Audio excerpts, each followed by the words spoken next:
June 9, 1973, Belmont Park, Elmont, New York. Jockey Ron Turcotte sat atop Secretariat in the starting gate for the 105th running of the Belmont Stakes, preparing to race 1.5 miles on dirt against 4 competitors who had no chance of beating him. 69,000 fans packed Belmont Park, the largest crowd in the track's history. Millions more watched on CBS television across America. The question wasn't whether Secretariat would win. Everyone knew he would win. The question was whether he'd win the Triple Crown, becoming the first horse in 25 years to sweep the Kentucky Derby, Preakness Stakes, and Belmont Stakes, the 3 races that defined greatness in American thoroughbred racing.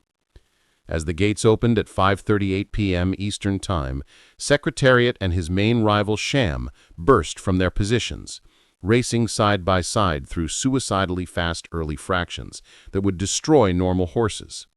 They hit the half-mile mark in 46 1/5 seconds, faster than either had run in the Kentucky Derby or Preakness. Track announcer Sheik Anderson, calling the race for the television and radio audience, kept waiting for Secretariat to tire, to fade, to prove he was mortal like every other horse.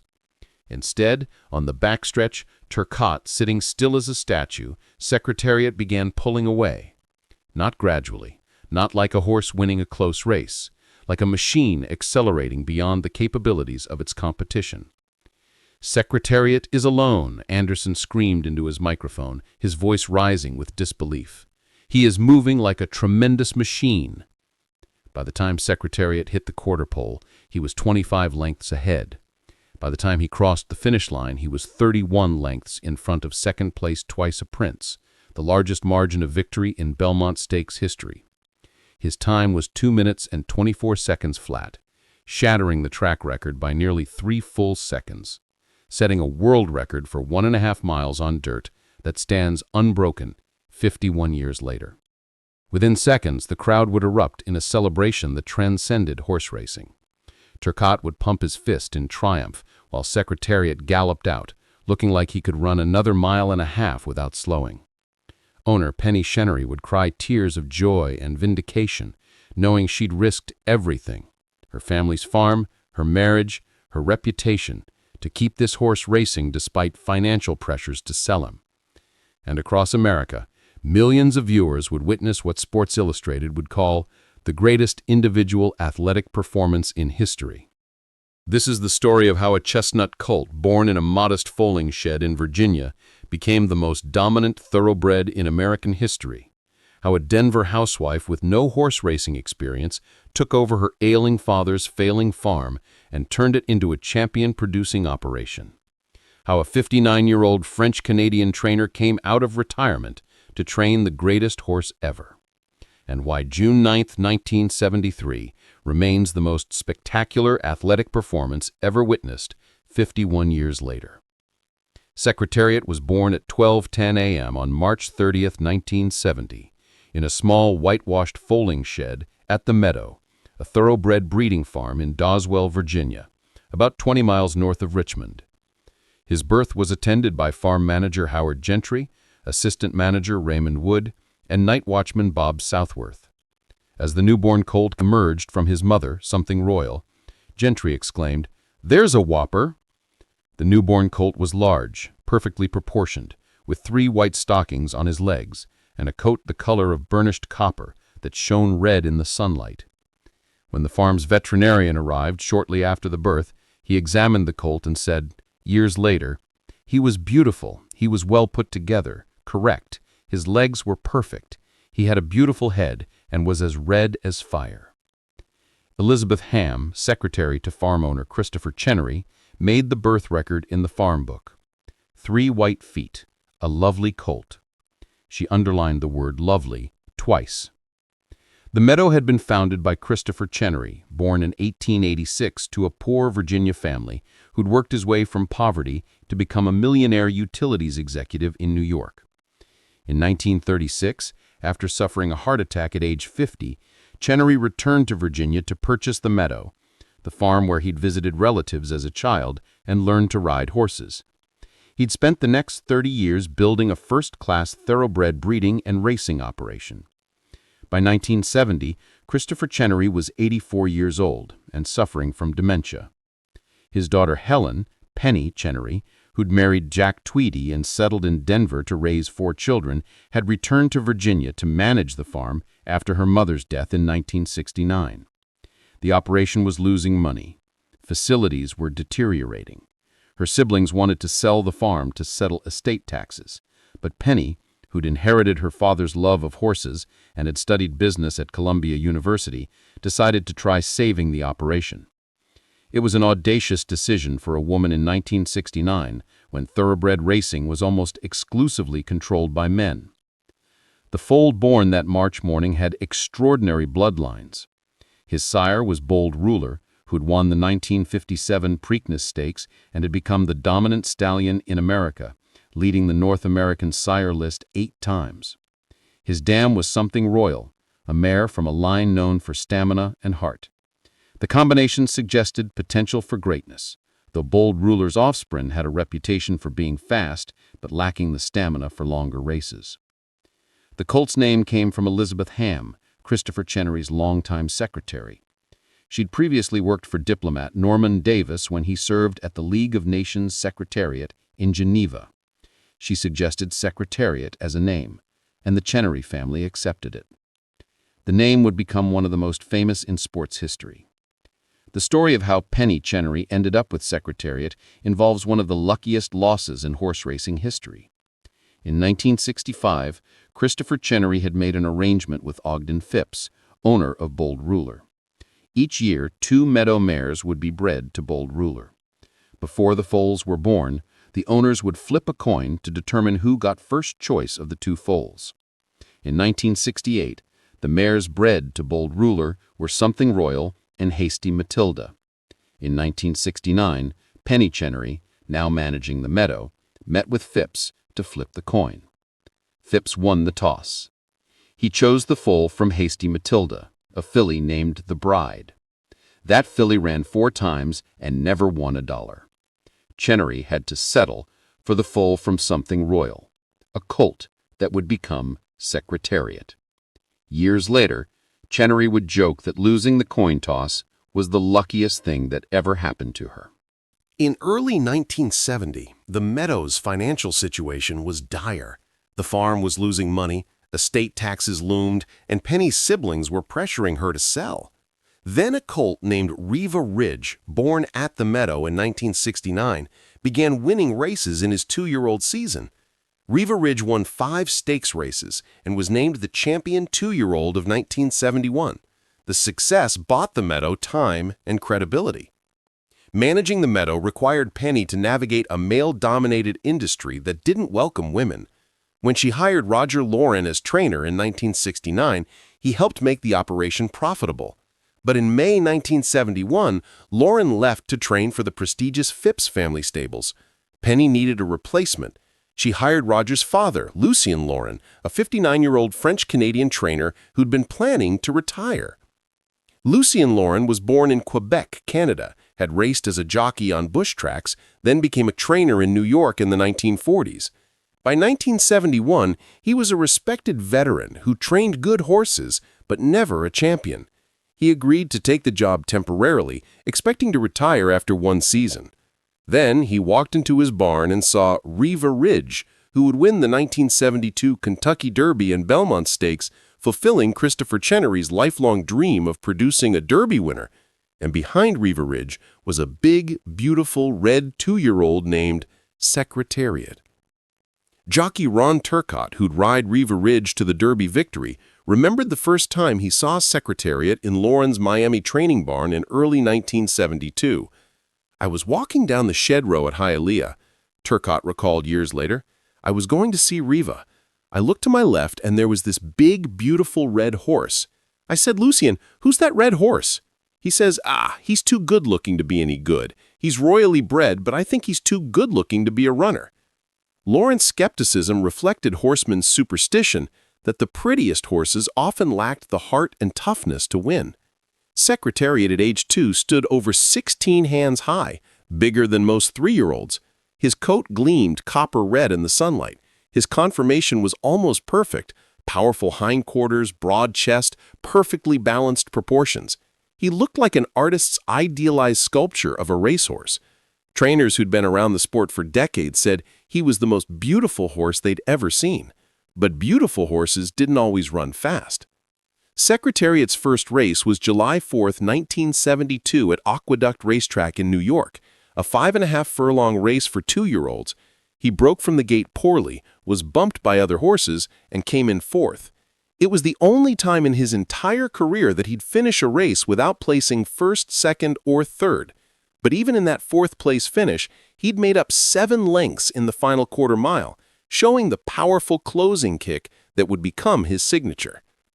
11 days later, Secretariat won his second race at Saratoga by 6 lengths.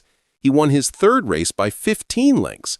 Lauren entered him in the prestigious Sanford Stakes at Saratoga in August, and Secretariat won by 3 lengths. By the end of 1972, Secretariat had won 7 of 9 races, including the Hopeful Stakes, Futurity Stakes, Champagne Stakes, and the Laurel Futurity. He was named Champion 2-year-old and, remarkably, Horse of the Year, only the third 2-year-old ever to receive that honor. The success created a crisis for the Meadow. Christopher Chenery died in January 1973, and his estate owed massive inheritance taxes, over $6 million. The only way to pay the taxes was to syndicate Secretariat, selling breeding rights to a consortium of breeders. The syndication deal, negotiated by Bull Hancock of Claiborne Farm, valued Secretariat at $6.08 million, a record at the time.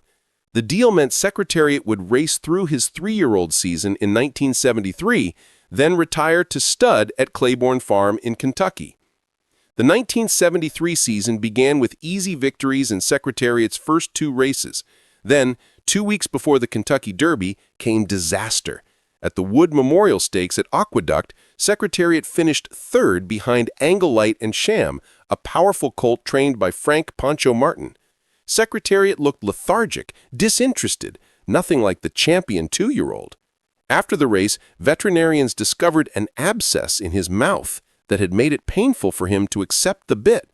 The abscess was traded, but doubt had been planted. Was Secretariat as good as everyone thought, or was he a beautiful disappointment? May 5, 1973, Churchill Downs, Louisville, Kentucky, Kentucky Derby. Secretariat entered the Derby as the 3-2 favorite despite the Wood Memorial loss. His main competition was Sham, who'd beaten him at the Wood, and Anglelight, who'd won that race. The Derby is 1.25 miles, the longest race most 3-year-olds have ever run. The field was 13 horses, all of them talented, all of them believing they had a chance. The gates opened and Secretariat broke cleanly, but immediately settled near the back of the pack. Turcotte wasn't concerned. The plan was to let Secretariat settle, then make a move in the final quarter mile. But as the race progressed, Secretariat was farther back than planned, with 10 horses in front of him. Turcotte could feel the power beneath him, the horse waiting, ready to explode. At the far turn, Turcotte let Secretariat loose. The big red horse accelerated through the pack like they were standing still. He passed one horse, then another, then 3 at once. By the time they hit the home stretch, Secretariat had moved from 10th place to 1st, blowing past Sham and opening up a lead. He won by 2.5 lengths in a time of 1 minute, 59 2/5 seconds, becoming the first horse ever to run the Derby in under 2 minutes. The time was so fast that the Longines timer was initially not believed, with officials double-checking before confirming the record. The victory was spectacular. But the performance had a flaw that concerned experts. Secretariat had run his final quarter mile in 23 seconds flat, his fastest quarter of the race. Normal horses slow down in the final quarter after running hard for a mile. Secretariat had accelerated, getting faster as the race went longer. It was unprecedented. It defied conventional understanding of how horses race. Some trainers suggested Turcotte had mismanaged the race, that leaving Secretariat with so much energy for the final quarter meant he'd gone too slow early. The criticism would prove laughable 2 weeks later. May 19, 1973, Pimlico Racetrack, Baltimore, Maryland. Preakness Stakes. The Preakness is 1 3/16 miles, slightly shorter than the Derby, but run on a tighter track with sharper turns.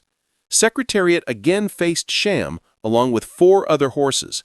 As the gates opened, Secretariat broke last, dead last in a 6-horse field. Turcotte wasn't concerned. Panicking, he knew what the horse could do, but racing fans watching were stunned. How could the Derby winner break so poorly? Then, on the first turn, Secretariat made a move that photographer Raymond Wolfe captured in a photograph that would become iconic.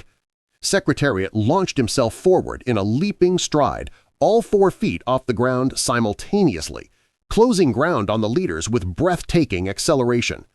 By the time they hit the backstretch, Secretariat had gone from last to first in a matter of seconds. He opened up a lead and never looked back, winning by 2.5 lengths over Sham in a time of 1 minute 53 seconds flat. The time appeared on the tote board, and track officials initially thought it was wrong. It was 2/5 of a second faster than the track record set by Canonero II in 1971. Officials checked the times, concluded there had been an error, and posted a time of 1 minute 54 2/5. The slower time stood as the official result for 39 years. In 2012, after reviewing the race footage and timing technology, Pimlico officials corrected the record.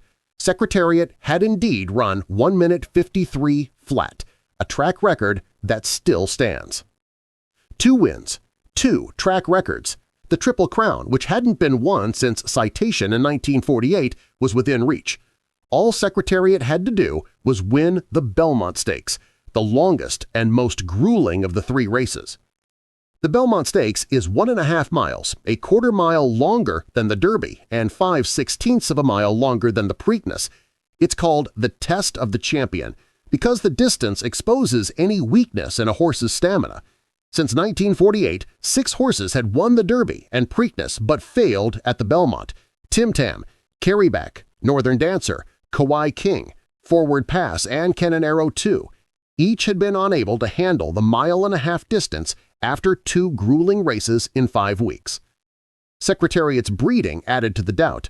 Bold Ruler, his sire, had a reputation for producing fast horses but that lacked stamina. Bold Ruler's offspring were brilliant at sprints and middle distances, but often struggled at 1.5 miles. Critics wondered if Secretariat, despite his Derby and Preakness records, would hit the proverbial wall at Belmont.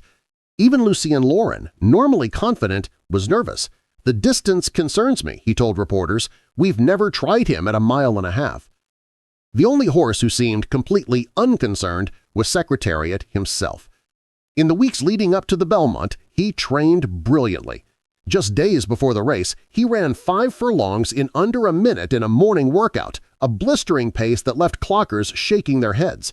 Turcotte told reporters he's ready for a top charge on Saturday. June 9, 1973, dawned clear and warm.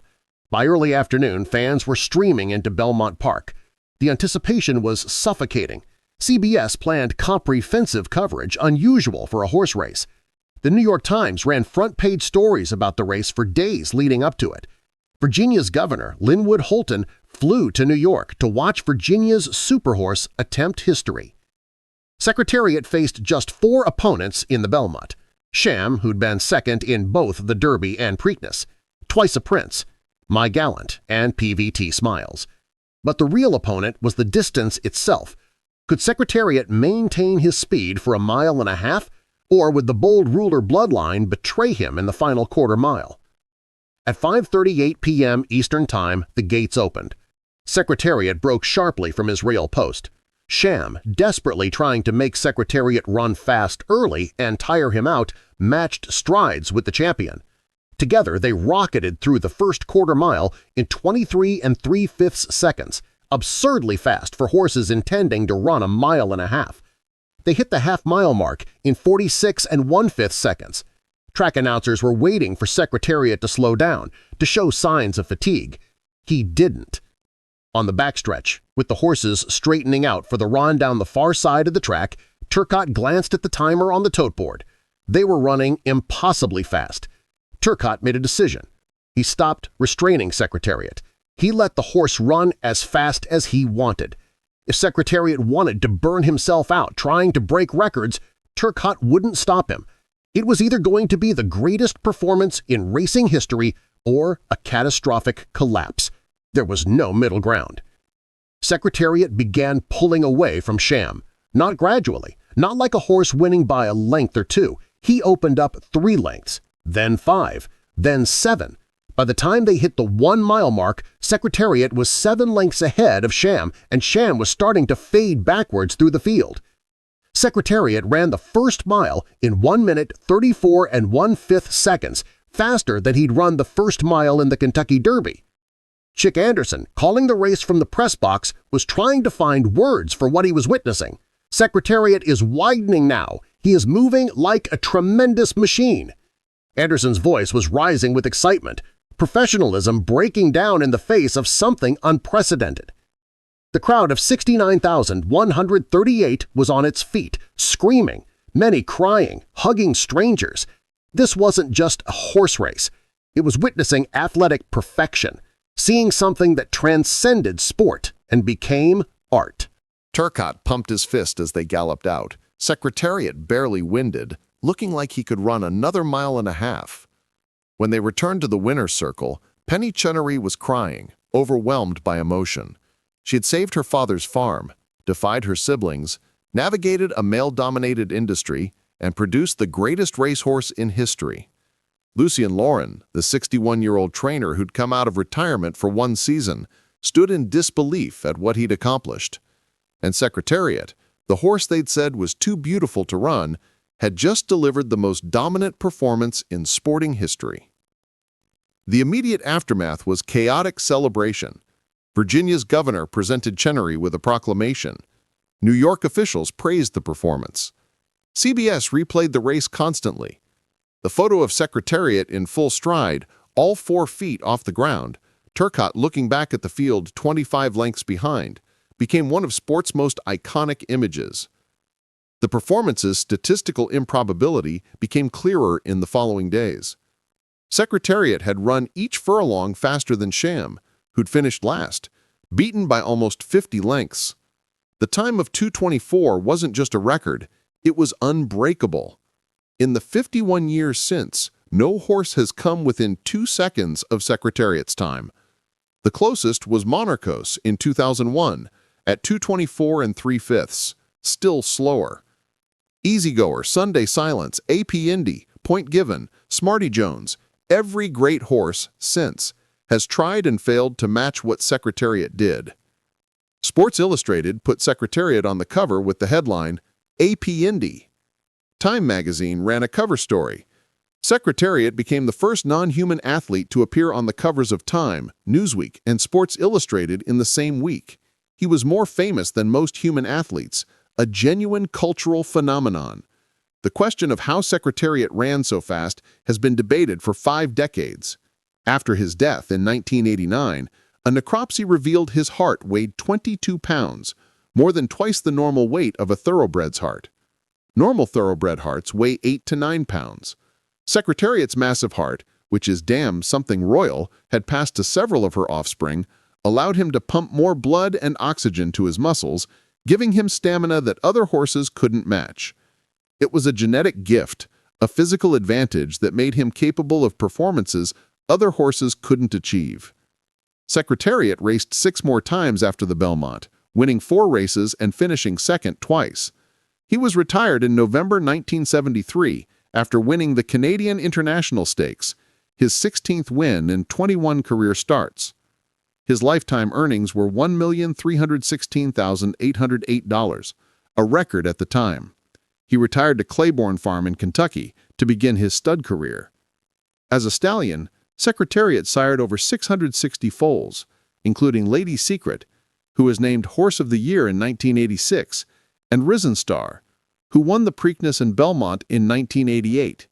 His bloodline continues today. Every horse in the 2025 Kentucky Derby was a descendant of Secretariat. His genetic influence on thoroughbred racing has been immeasurable, his offspring and descendants carrying forward his speed, stamina, and heart. On October 4, 1989, Secretariat contracted laminitis, a painful degenerative hoof disease with no cure. After treatments failed, the 19-year-old stallion was euthanized. A necropsy revealed the oversized heart that had allowed his unprecedented performances. He was buried at Claiborne Farm in a ceremony attended by hundreds. His grave marker simply says, Secretariat, March 30th, 1970, October 4th, 1989. Penny Chenery lived until 2017, passing away at age 95. She never stopped talking about Secretariat, never tired of recounting the 1973 season, never lost her pride in what they'd accomplished together. In 2010, Disney released Secretariat, a film about the horse and Chenery's role in his career, with Diane Lane portraying Chenery and John Malkovich as Lucien Loran. Chenery consulted on the film and made a cameo appearance. Lucien Loran trained horses until 1977, retiring at age 65. He died in 2000 at age 88, having trained 2 Triple Crown winners, Secretariat and, indirectly, Seattle Slew, since he'd trained Seattle Slew's dam. He never sought publicity, never wrote a book, remained a humble horseman who'd been blessed with the greatest horse ever. Ron Turcotte continued riding until 1978, when a spill at Belmont Park left him paralyzed from the waist down. He spent the last 46 years in a wheelchair, making regular appearances at horse racing events, always gracious in discussing Secretariat. He was inducted into the National Museum of Racing and Hall of Fame in 1979.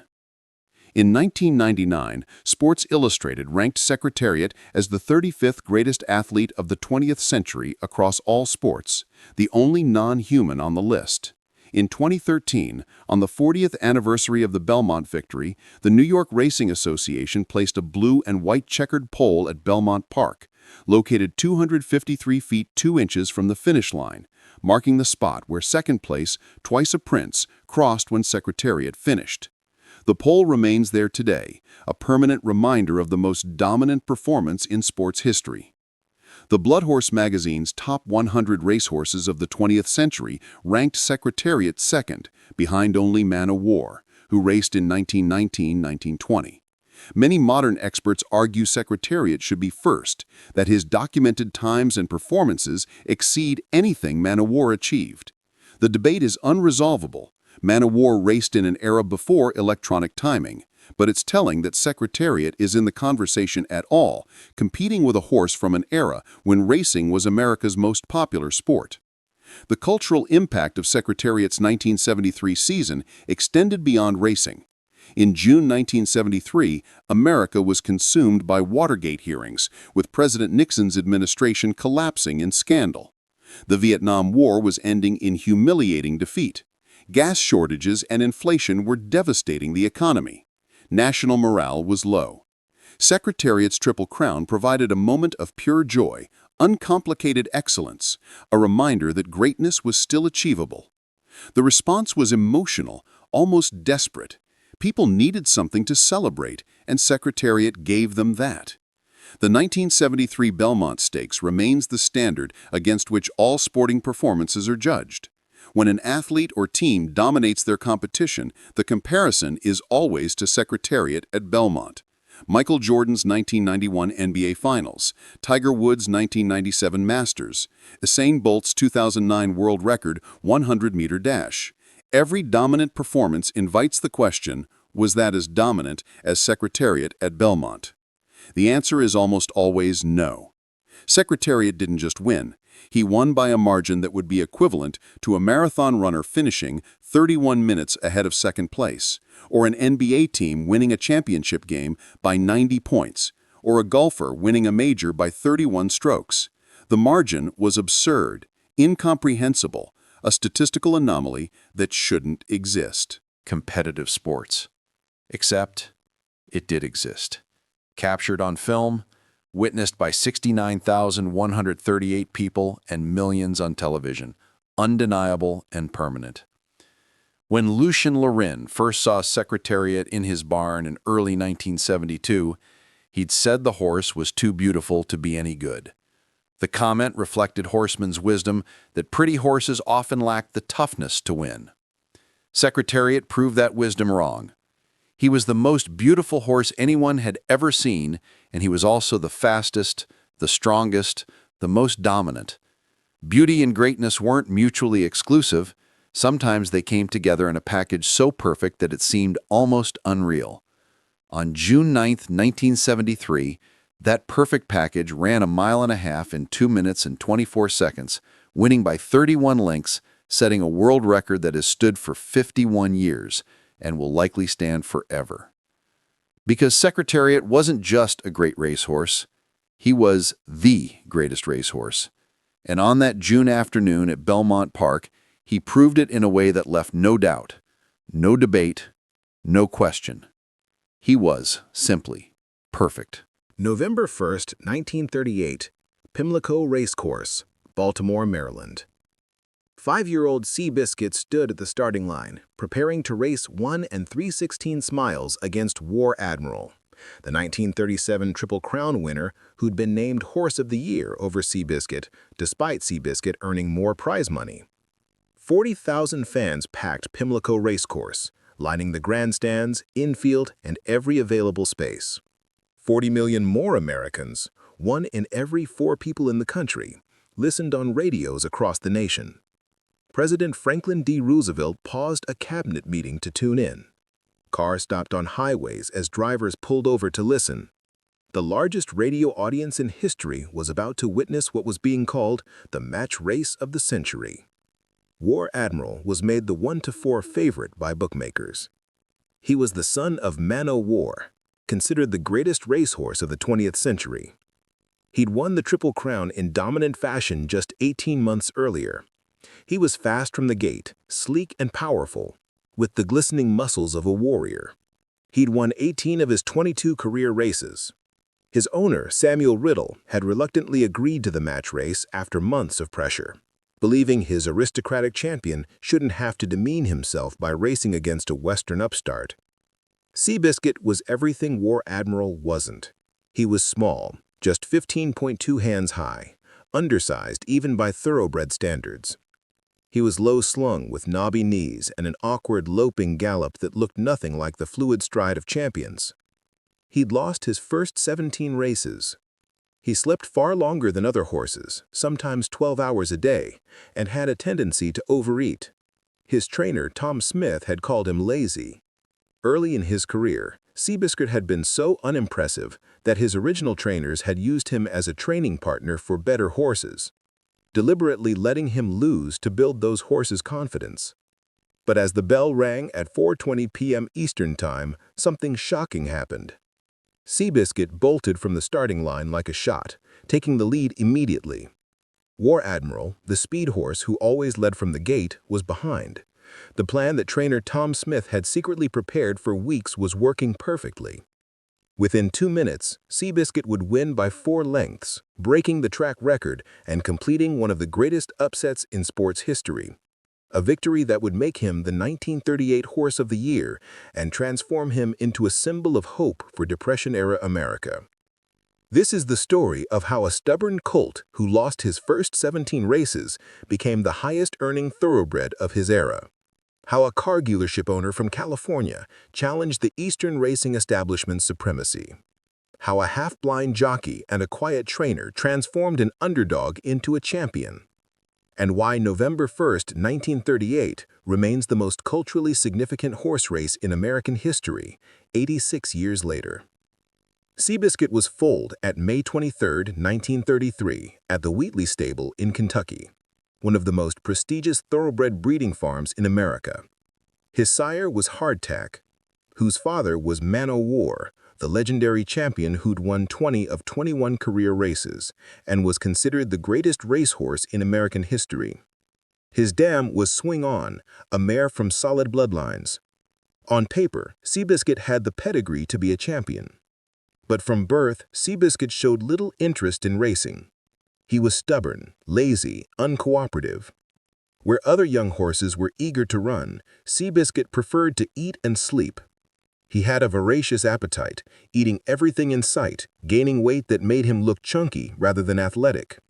His conformation was poor. He was too small, his legs were crooked, his gait was awkward. Veteran horsemen who examined him shook their heads. This colt would never amount to anything. Seabiscuit's original owner was Gladys Mills Phipps, who'd inherited Wheatley Stable and had bred some of the finest thoroughbreds in America. But Phipps saw no future in Seabiscuit. In 1936, after Seabiscuit had lost his first 17 races and shown no improvement, Phipps sold him for $8,000 to Charles S. Howard, a California automobile dealer who'd made millions selling Buicks and wanted to break into thoroughbred racing. Charles Howard was born in 1877 in Georgia, grew up poor, and moved west to San Francisco in 1903 with 21 cents in his pocket. He'd gotten a job repairing bicycles, then transitioned to automobiles when cars started appearing in California. In 1905, he opened the first Buick dealership west of the Mississippi. By the 1920s, Howard was a millionaire, one of the wealthiest men in California. But personal tragedy struck in 1926 when his 15-year-old son was killed in a car accident. The loss devastated his marriage, which ended in divorce in 1932. Howard remarried in 1932 to Marcella Zabala, a woman 25 years his junior, and together they discovered horse racing. They attended races in Tijuana, Mexico, fell in love with the sport, and decided to buy thoroughbreds. Howard wanted to prove that California racing could compete with the Eastern establishment, which had dominated American thoroughbred racing since the sport's beginnings.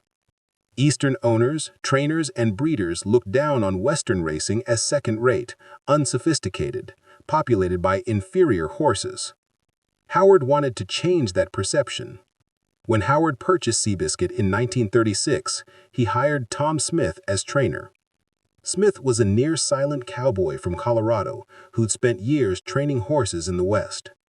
Smith had almost a mystical understanding of horses, able to read their personalities and quirks in ways that more educated Eastern trainers couldn't match.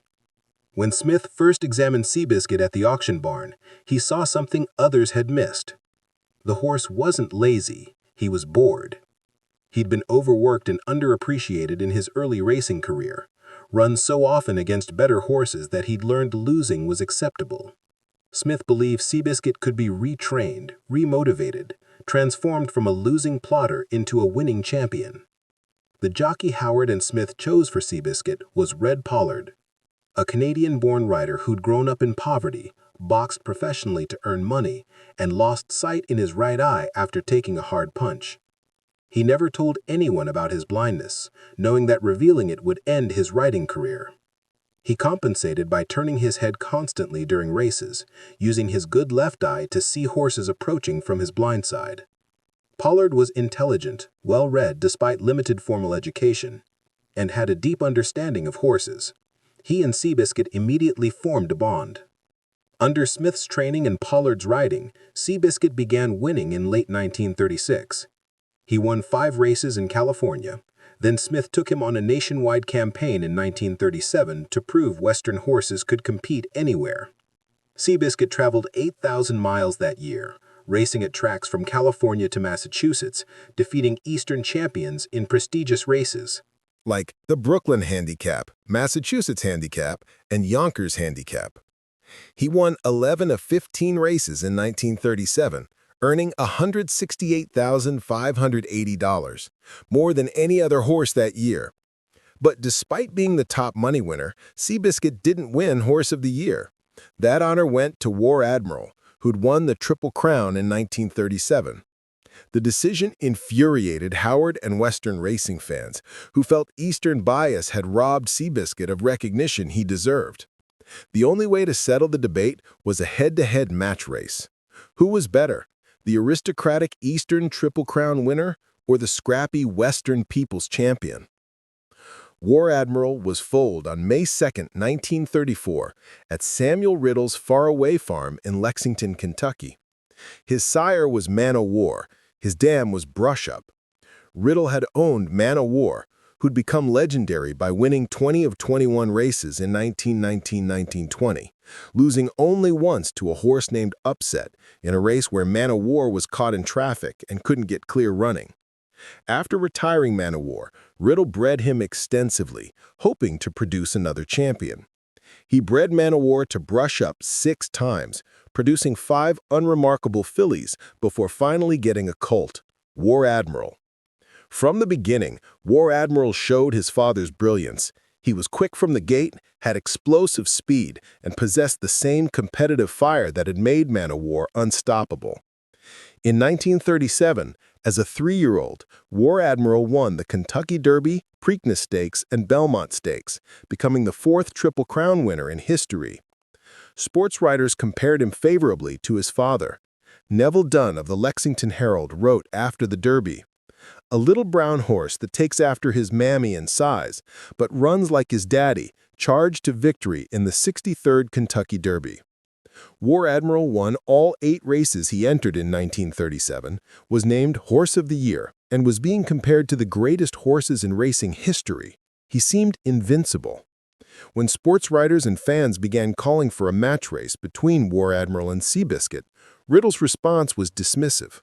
His aristocratic champion shouldn't have to prove himself against a Western horse that had lost his first 17 races and looked like a cheap plater. But public pressure mounted throughout 1938.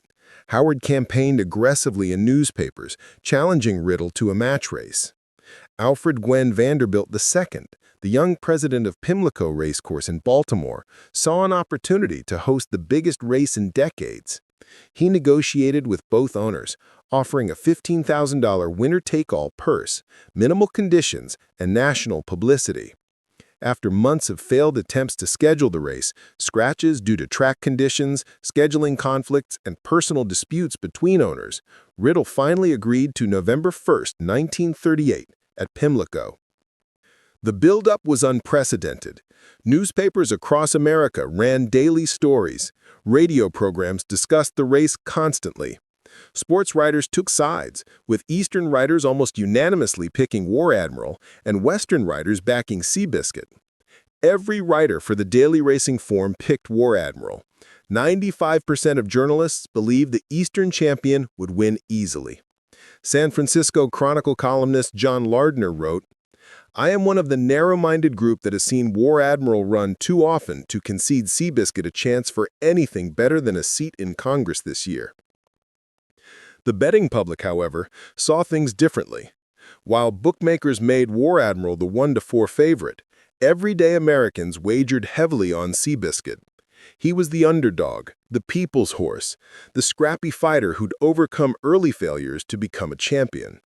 In 1938 America, still suffering through the Great Depression, with unemployment above 15% and millions of families struggling to survive, Seabiscuit represented hope. If a lazy horse who'd lost his first 17 races could become great, maybe ordinary Americans could overcome their circumstances too. There was another problem for Seabiscuit going into the race. Red Pollard was injured. In June 1938, Pollard had been working a training session on a young colt named Modern Youth when the horse spooked and threw him, shattering Pollard's leg. The injury seemed career-ending. Howard needed a replacement jockey. He hired George the Iceman Wolfe, a respected rider who was known for his cool demeanor under pressure and his ability to execute complex race strategies. Wolfe and Tom Smith developed a secret plan for the Pimlico match. War Admiral was known for his explosive speed from the gate. In normal races, Seabiscuit would start slowly, settle in the middle of the pack, then make a late charge. But in a 2-horse match race, letting War Admiral take the early lead would be fatal. Once War Admiral got ahead, his speed would be impossible to overcome. Smith had to change Seabiscuit's running style completely. For weeks before the race, Smith trained Seabiscuit to bolt at the sound of a starting bell. Seabiscuit had always been a fair starter, but never a quick one. Smith worked with him daily, conditioning him to explode forward the instant he heard the bell, teaching him that the early lead was crucial. The training was done in secret. Riddle and War Admiral's team had no idea Smith was changing Seabiscuit's tactics. November 1, 1938, dawned cold and overcast in Baltimore. By early afternoon, 40,000 fans had packed Pimlico, filling every seat, standing in the infield, crowding the rails. Special trains had been run from across the country to bring fans to the race. Scalpers were getting premium prices for tickets. The atmosphere was electric, charged with anticipation and significance. This was more than a horse race. It was East versus West, aristocracy versus common man, establishment versus underdog. At 4:20 p.m. Eastern Time, Seabiscuit and War Admiral approached the starting line. There was no starting gate. Riddle had insisted the race be run with a traditional walk-up start because War Admiral had a history of misbehaving in starting gates. Seabiscuit wore saddlecloth number 2 and his familiar blinkers. War Admiral wore number 1. They walked slowly, turned, straightened themselves. The starter rang the bell. Both horses broke cleanly, but within 2 strides, Seabiscuit was ahead. Wolf had hustled him forward exactly as Smith planned. War Admiral and Charlie Kurtzinger were caught completely by surprise. War Admiral had never been behind early in a race.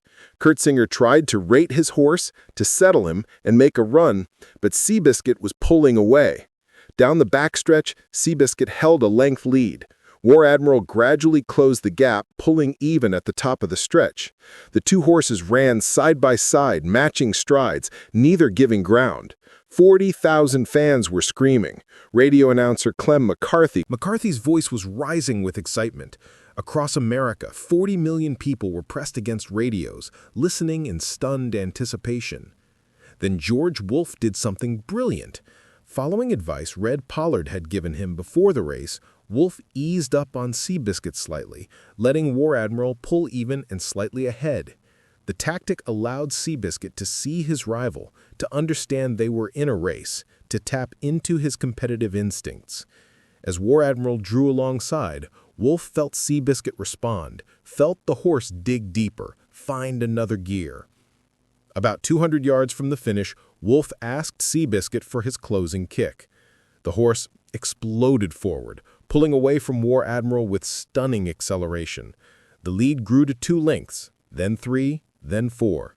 Seabiscuit crossed the finish line 4 lengths ahead of War Admiral, clocking 1 minute, 56 3/5 seconds, breaking the track record. The crowd erupted.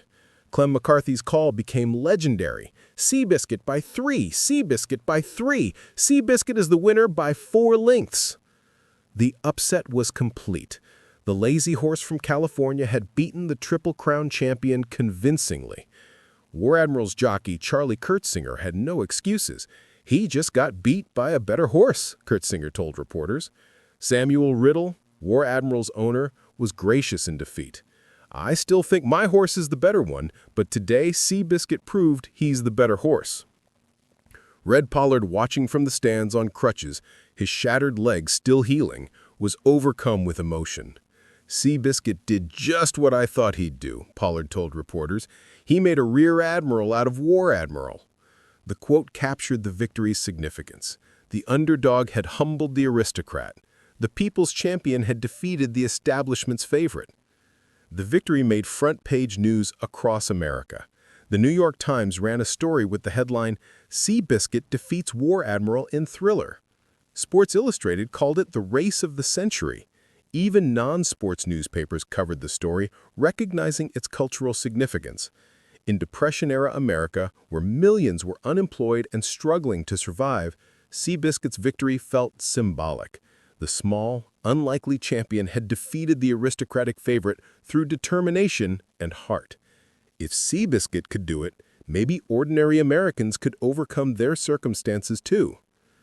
Seabiscuit was immediately named the 1938 Horse of the Year, finally receiving the recognition he'd deserved the previous year. He'd proven himself against the best horse in America, on fair terms, in a race that left no doubt about his quality.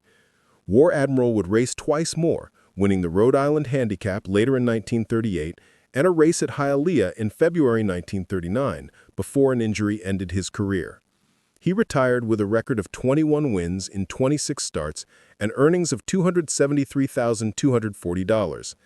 He'd eventually be ranked the 13th greatest thoroughbred of the 20th century. But War Admiral's legacy would always be tied to his loss against Seabiscuit.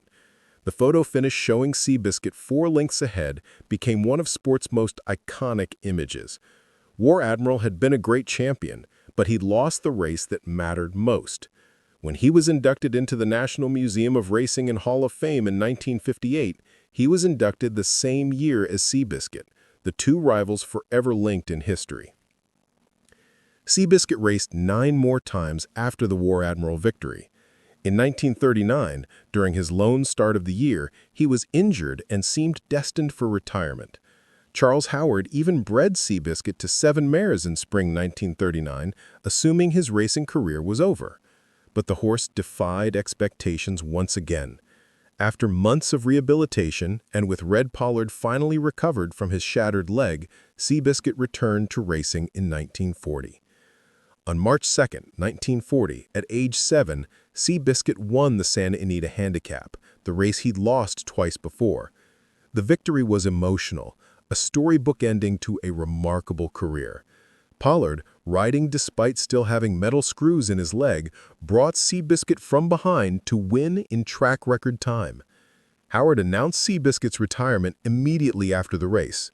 The horse had earned $437,730 in his career, making him the highest-earning thoroughbred in history at that time.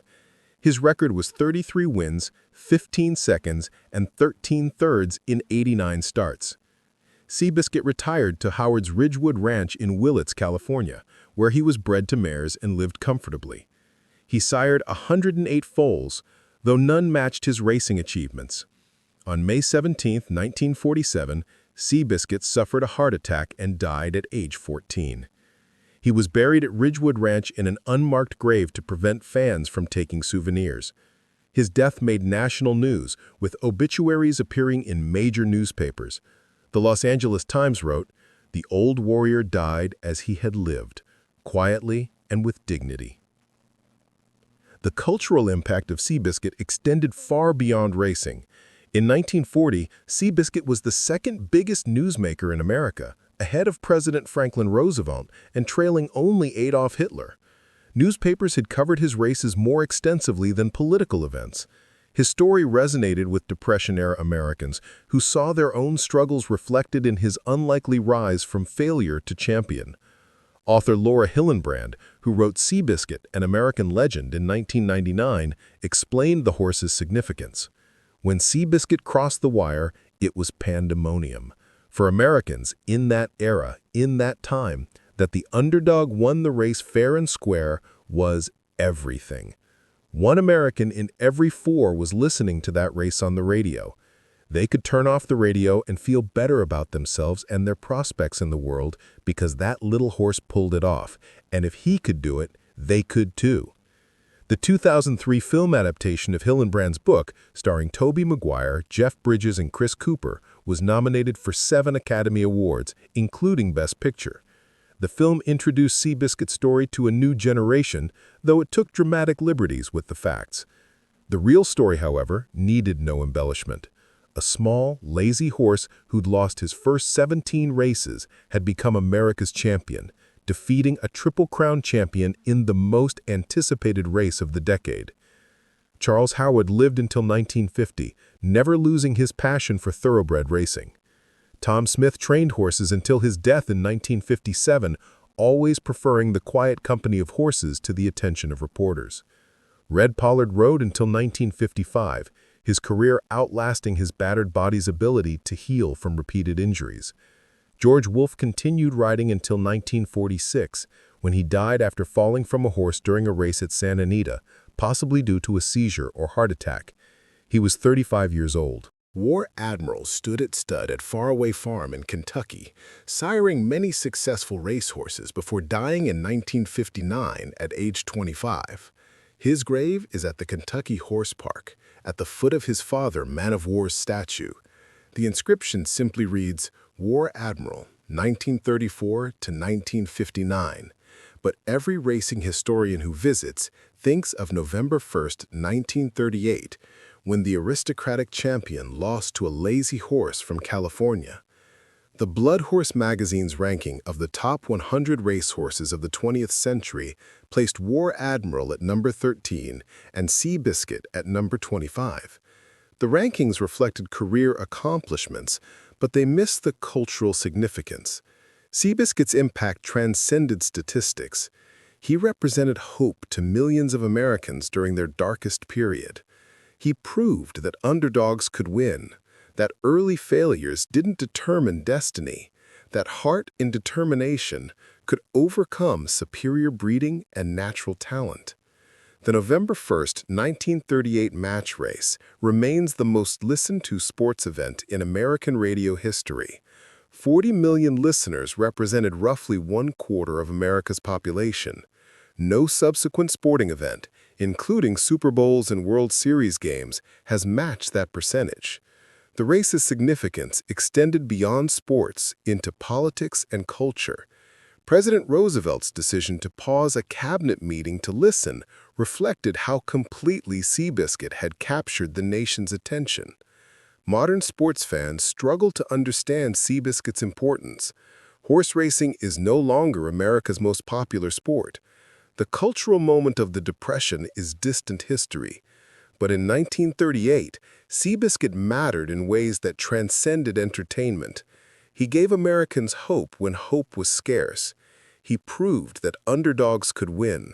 He showed that being small, awkward, and unlikely didn't disqualify you from greatness. When Seabiscuit broke from the starting line on November 1st, 1938, ahead of War Admiral, he wasn't just winning a horse race. He was completing a journey from failure to triumph that mirrored America's own struggle through the Depression. The lazy horse who'd lost his first 17 races, who slept too much and ate too much, who had knobby knees and an awkward gait, had become a champion. And in that victory, millions of Americans saw proof that they too could overcome circumstances, that early setbacks didn't define destiny, that with the right people believing in you and the right opportunities, anything was possible. That's why Seabiscuit's victory over War Admiral remains culturally significant 86 years later, because sometimes the greatest stories aren't about natural gifts or aristocratic breeding. They're about ordinary individuals who refuse to accept that being small, awkward, or unlikely means accepting defeat. And on November 1st, 1938, in front of the largest radio audience in history, Seabiscuit proved that lesson in the most dramatic way imaginable. June 6, 2015, Belmont Park, Elmont, New York.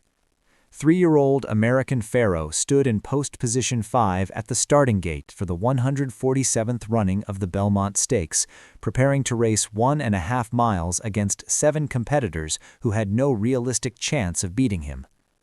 90,000 fans packed Belmont Park, the largest crowd at the track since 2004, when Smarty Jones had tried and failed to win the Triple Crown.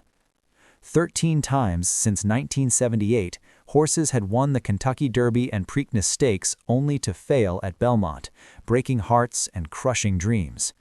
The Triple Crown drought had lasted 37 years, so long that many believed the feat was no longer achievable in modern racing.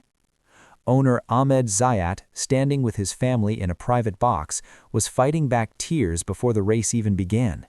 His racing stable had filed for bankruptcy in 2010. He'd been sued for gambling debts. He'd nearly sold American Pharoah as a yearling for $300,000, but was told at the last minute that bidding had stopped at $300,000 and the colt wasn't meeting reserve. Critics called him a reckless gambler.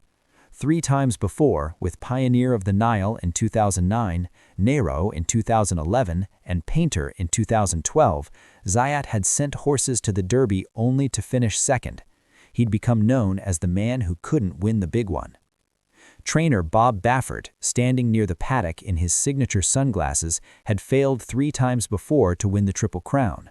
Silver Charm in 1997, Real Quiet in 1998, and War Emblem in 2002 had all won the Derby and Preakness before failing at Belmont. Baffert had gone 0 for 3 in Triple Crown attempts. The failures haunted him. Jockey Victor Espinosa, aboard American Pharoah, had failed twice before, with War Emblem in 2002 and California Chrome in 2014. Everyone involved had experienced heartbreak at Belmont.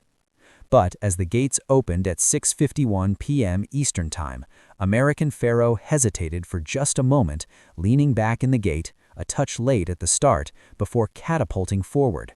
Within seconds, he'd taken the lead. Jockey Victor Espinosa settled him into a comfortable rhythm, ears pricked forward, the sign of a happy runner. 2 minutes and 26.65 seconds later, American Pharoah would cross the finish line 5.5 lengths ahead of second-place Frosted, ending the 37-year drought, completing horse racing's most elusive achievement, and transforming from a misspelled yearling that nobody wanted into the 12th Triple Crown winner in history, and the first horse ever to complete racing's Grand Slam, by adding the Breeders' Cup Classic later that year. This is the story of how a colt with a scratched ankle and a swollen leg sat unsold at the Saratoga yearling sale until his desperate owner bought him back for $300,000. How a trainer who'd failed 3 times finally achieved his dream with a horse so talented he gave Bob Baffert goosebumps watching him train. How a jockey from Mexico who'd been denied twice got his 3rd chance and rode the race of his life. And why June 6, 2015 remains the most emotionally satisfying moment in thoroughbred racing history. American Pharoah was foaled February 2, 2012 at Stock Place Farm in Lexington, Kentucky. His sire was Pioneer of the Nile, who'd finished 2nd in the 2009 Kentucky Derby to mine that bird in one of the great upsets. His dam was Little Princess Emma, named for Ahmed Zayat's daughter Emma, a lightly raced mare sired by Yankee gentlemen. The pedigree traced to Northern Dancer and Secretariat, respectable bloodlines suggesting potential for quality if not greatness. Ahmed Zayat had bred American Pharoah himself, part of his aggressive breeding program that produced hundreds of foals annually. Born Ephraim Zayat in Cairo, Egypt, Zayat had emigrated to the United States at age 18 in 1980. He earned degrees from Yeshiva University and Boston University, founded Al Aram Beverage Company in Egypt, became Heineken's sole distributor in the Middle East, and sold the company to Heineken in 2002 for $280 million. The sale made him wealthy enough to indulge his passion for horse racing on a massive scale. But Zayat's racing operation was chaotic, expensive, and financially unstable. Between 2006 and 2008, Zayat's stables lost over $52 million. He owed millions to banks, breeders, trainers, veterinarians, and creditors across the racing industry. In December 2009, Fifth Third Bank sued Zayat for defaulting on over $34 million in loans. In 2010, Zayat Stables filed for Chapter 11 bankruptcy protection, listing debts to dozens of creditors, including Bob Baffert. The bankruptcy proceedings revealed Zayat's penchant for gambling. He'd paid off over $1.2 million to New Jersey account wagering, $350,000 to Las Vegas Sands, $150,000 to Palms Casino, and $100,000 to other gambling operations using stable funds. But despite the financial chaos, Zayat refused to sell his best breeding stock. By 2014, he'd emerged from bankruptcy having paid 100% of creditors in full, though his reputation remained tarnished. In August 2013, Zayat sent the yearling colt, later named American Pharoah, to the prestigious Fasig-Tipton Saratoga Select Yearling Sale. The colt was catalog hip number 85. Zayat had instructed his agent to sell the colt only if bidding reached $1 million. But potential buyers noticed problems. The colt had a scratch on his ankle that was swelling. He looked gangly, unimpressive. Bidding stalled at $300,000. Zayat, with his family at Disneyland when he received the news, ordered his agent to buy the colt back. It was the luckiest failed sale in thoroughbred history. The colt's name came from a social media contest the Zayat family ran to honor both Zayat's Egyptian heritage and the colt's sire, Pioneer of the Nile. Someone submitted American Pharoah, referencing Egyptian pharaohs, but when the paperwork was filed with the Jockey Club, it was misspelled as American Pharoah with just one O. The family discovered the error too late. The Jockey Club doesn't allow name changes after registration. The misspelling became permanent, eventually becoming one of racing's most famous quirks. American Pharoah was sent to Bob Baffert's barn for training. Baffert had been training champions since the 1990s, winning 3 Kentucky Derbies with Silver Charm in 1997, Real Quiet in 1998, and War Emblem in 2002, had all won the Derby and Preakness before failing at Belmont.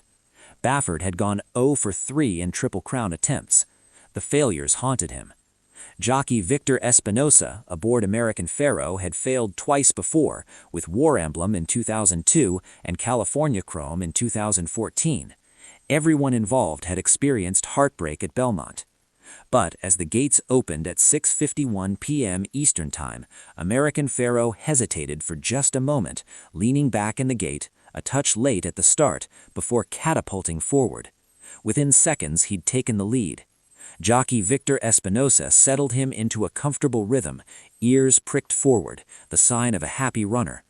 2 minutes and 26.65 seconds later, American Pharoah would cross the finish line 5.5 lengths ahead of second-place Frosted, ending the 37-year drought, completing horse racing's most elusive achievement, and transforming from a misspelled yearling that nobody wanted into the 12th Triple Crown winner in history, and the first horse ever to complete racing's Grand Slam by adding the Breeders' Cup Classic later that year. Time. Critics wondered if he lacked the tactical acumen or emotional discipline to win racing's ultimate prize. At age 62 in 2015, Baffert knew he might not get another chance. But when he saw American Pharoah train, something felt different. When he won the Arkansas Derby, he gave me goosebumps coming down the lane, Baffert later said. Right there, I said, this is the one. This is the one who can get me the Triple Crown. The colt wasn't just fast, he was smart, focused, calm. Nothing bothered him. Track outriders would gallop alongside American Pharoah during training, and the colt would reach over and playfully nip at their horses. His temperament was golden retriever-like, friendly, curious, unflappable. American Pharoah's 2-year-old season in 2014 was near perfect. He broke his maiden in his debut at Del Mar, then won the Del Mar Futurity and Front Runner Stakes. He was scheduled to run in the Breeders' Cup Juvenile, the biggest 2-year-old race, but developed a foot bruise and was scratched. Despite missing the Breeders' Cup, American Pharoah won the 2014 Eclipse Award for Champion 2-year-old Male. The vote wasn't close. Everyone in racing recognized this colt was special. The 2015 campaign began at Oaklawn Park in Hot Springs, Arkansas. In the Rebel Stakes on March 14th, American Pharoah stumbled out of the gate when one of his shoes came loose, but recovered quickly to win by 6.25 lengths on a sloppy track. 3 weeks later in the Arkansas Derby, rather than go to the lead immediately, American Pharoah tracked just off the pace before cruising to an 8-length victory. The performance made him the Kentucky Derby favorite. But between the Arkansas Derby and Kentucky Derby, disaster nearly struck. During a routine training gallop, American Pharoah stepped awkwardly and tweaked his left front foot. Baffert held his breath. X-rays showed no fractures, just bruising. The colt was fine, but the scare reminded everyone how fragile these athletes were. One wrong step could end everything. May 2nd, 2015, Churchill Downs, Louisville, Kentucky, the 141st Kentucky Derby. American Pharoah entered as the 5-2 favorite in a field of 18 horses. Jockey Victor Espinosa, who'd ridden California Chrome to Derby and Preakness wins in 2014 before finishing 4th at Belmont, was back for another Triple Crown attempt. Espinosa was 42 years old, competing in his 19th Kentucky Derby, still seeking just his 2nd Derby victory after winning with War Emblem in 2002. The race unfolded perfectly. American Pharoah settled into 4th place early, tracking the pace setters. Turning for home, Espinosa moved American Pharoah to the outside and asked for his run. The colt responded, collaring leader Firing Line in deep stretch and pulling away to win by a length. The time was 2:03.02, respectable if not spectacular. But American Pharoah had handled the Derby's chaos, the massive field, the crowd of 170,000, the pressure, with ease. He looked like a champion. Zayat was euphoric. After 3 second-place Derby finishes, he'd finally won. "I'm speechless," he told reporters. "We've been very close. We are extremely thrilled and honored." But the celebration was tempered by knowledge of what came next. 2 weeks later, the Preakness. Then 3 weeks after that, Belmont. The Triple Crown remained distant. May 16, 2015, Pimlico Racecourse, Baltimore, Maryland, the 140th Preakness Stakes. Weather conditions were miserable. Violent thunderstorms drenched Baltimore before and during the race. The track was a sloppy mess. American Pharoah drew the difficult Post 1 along the rail in an 8-horse field. Only 2 Preakness winners since 1960 had started from Post 1. Everything seemed stacked against him. After an awkward break from the post, Espinoza made a crucial decision. Rather than try to save ground along the rail where he might get boxed in, Espinoza immediately urged American Pharoah to the front. The colt responded, taking the lead and running away from the field. He glided over the sloppy track with ease, his long stride eating up ground. By mid-stretch, the race was over. American Pharoah won by 7 lengths, the largest Preakness margin in 23 years. The time was 1:58.02, 4th fastest in Preakness history. 2 legs of the Triple Crown. American Pharoah was the 14th horse since 1978 to win the Derby and Preakness. The previous 13 had all failed at Belmont. The pressure began building immediately. Baffert tried to manage expectations, reminding everyone how difficult Belmont was, how the mile-and-a-half distance tested horses in ways the shorter races didn't. But privately, Baffert was confident. He'd told associates after the Arkansas Derby that this was the horse who could do it. The 3 weeks between Preakness and Belmont became a media circus. American Pharoah appeared on magazine covers. Sports Illustrated dispatched reporters to follow him. Television networks begged for access. The Leverage Agency, which also handled California Chrome's marketing, was named American Pharoah's exclusive marketing representative. Monster Energy signed a sponsorship deal rumored to be the largest single-horse advertising sponsorship ever, allowing the Monster Girls promotional models to appear around the horse and the company's logo to appear on equipment. Baffert made a controversial training decision. Rather than ship American Pharoah to New York weeks early to acclimate to Belmont, Baffert kept him at Churchill Downs in Louisville, training on the familiar surface where the horse was happy and comfortable. Rival trainers questioned the decision. Kieran McLaughlin, who'd trained Triple Crown hopeful Summer Bird in 2009, said most trainers would ship early. But D. Wayne Lucas, the Hall of Fame trainer who'd won 4 Belmont Stakes, defended Baffert. "I don't think it matters for American Pharoah. He could probably run down a street over broken glass." American Pharoah arrived at Long Island MacArthur Airport on June 2nd aboard a customized Boeing 727 dubbed Air Horse 1. 3 days before the race, connections drew post position 5 in the starting gate, the same slot from which Seattle Slew had won the 1977 Belmont and Triple Crown. Racing superstitions ran deep. The coincidence felt meaningful. On June 4th, 2 days before the Belmont, Ahmed Zayat woke up before dawn, unable to sleep. The pressure was crushing. His biggest fear wasn't that American Pharoah would lose, but that the track condition would be wet and heavy, tiring even a great horse. Zayat left his RV, he'd been staying at Belmont rather than a hotel to be near his horse, and walked the mile-and-a-half track in darkness, checking the surface, trying to convince himself everything would be okay. The track was perfect. Fast, firm, ideal conditions. Zayat returned to the RV slightly reassured, but still terrified. June 6, 2015 dawned sunny and clear. Perfect weather, perfect conditions. By mid-afternoon, fans began streaming into Belmont Park. The crowd would reach 90,000, capped for safety reasons. Thousands more were turned away at the gates. The atmosphere was electric, charged with history and hope. Everyone present understood they might witness something that hadn't happened in 37 years. The Zayat family, Ahmed, his wife Joanne, daughters Ashley and Emma, sons Justin and Benjamin, arrived at the paddock for the race. American Pharoah marched into the paddock looking focused and calm. "I could tell he was unbelievably focused," Zayat later said. "It was as if he was telling us, 'It's showtime. I'm ready for you. I got this.'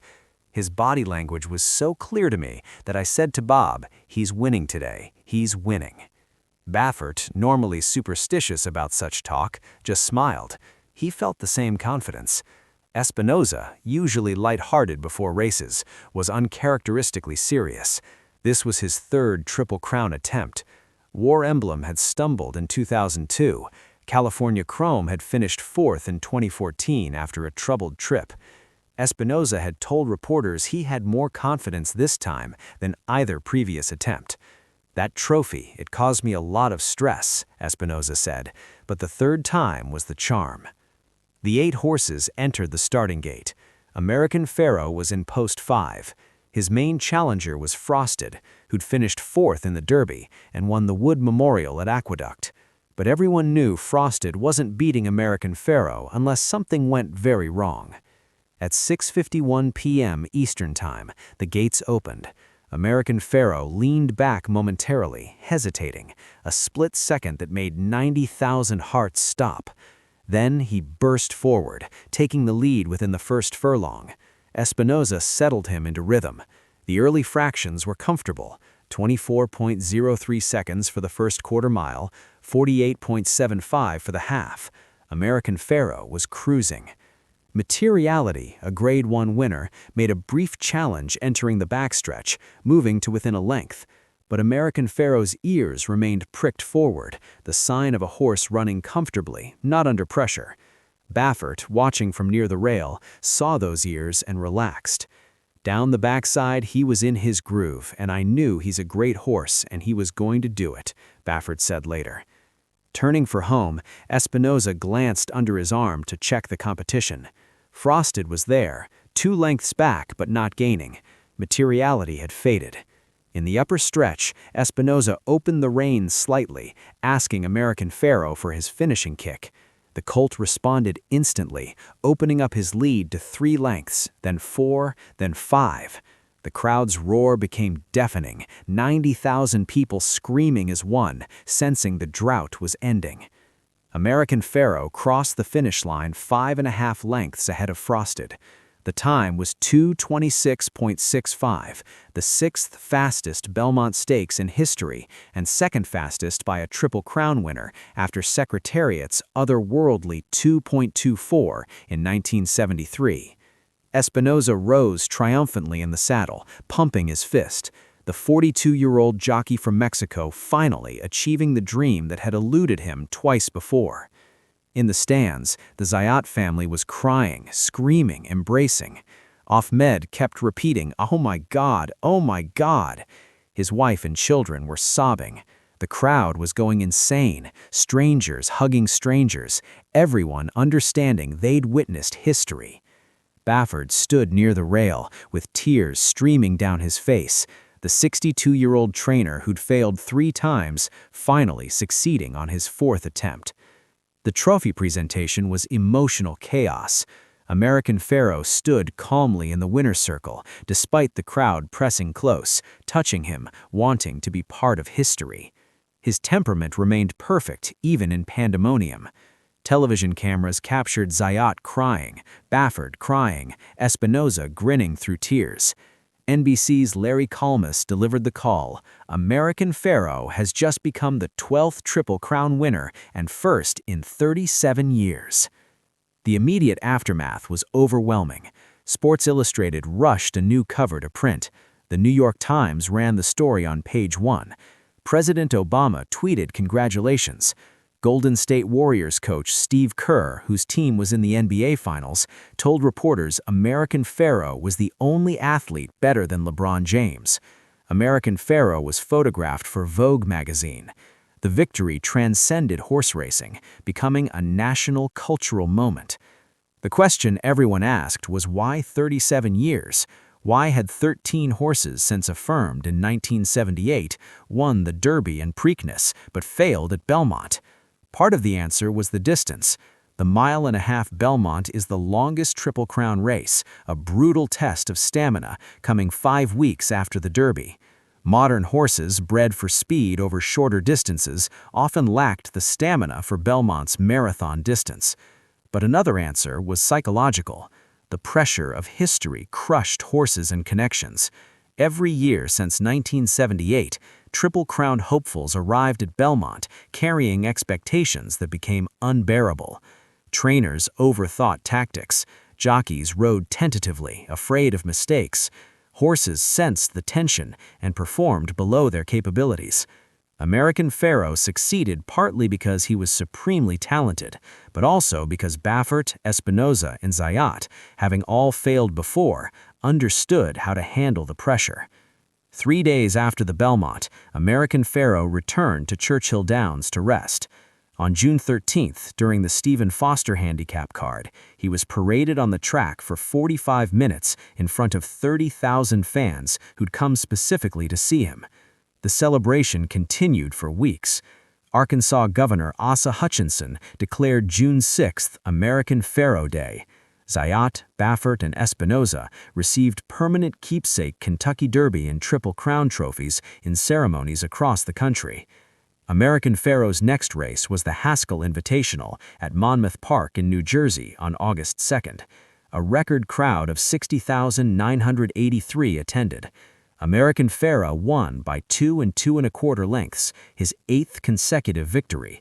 But 3 weeks later, the winning streak ended at Saratoga's Travers Stakes, the graveyard of champions, notorious for defeating great horses. American Pharoah got into a speed duel with Frosted, exhausting himself, and was passed late by Keen Ice, losing by 1 3/4 lengths. The defeat was American Pharoah's first in 10 races. After a 2-month layoff, American Pharoah returned for one final race, the Breeders' Cup Classic at Keeneland on October 31, 2015. The Classic was a 1.25 miles against older horses, many of them multiple Grade 1 winners. American Pharoah had never faced older horses. Critics questioned whether a 3-year-old could beat seasoned champions. The race wasn't close. American Pharoah took the lead early and never looked back, winning by 6.5 lengths in track record time of 2 minutes and 07 seconds. The victory made him the first horse ever to complete racing's Grand Slam, winning the Kentucky Derby, Preakness Stakes, Belmont Stakes, and Breeders' Cup Classic in the same year. The feat had been impossible before 1984 when the Breeders' Cup began, but affirmed and previous Triple Crown winners had never faced the additional challenge. American Pharoah had achieved something beyond the Triple Crown. After the Breeders' Cup, American Pharoah retired to stud at Ashford Stud in Kentucky, part of Coolmore's breeding operation.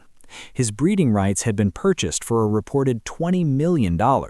He began his stud career in 2016 with a private stud fee reportedly exceeding $200,000 per breeding.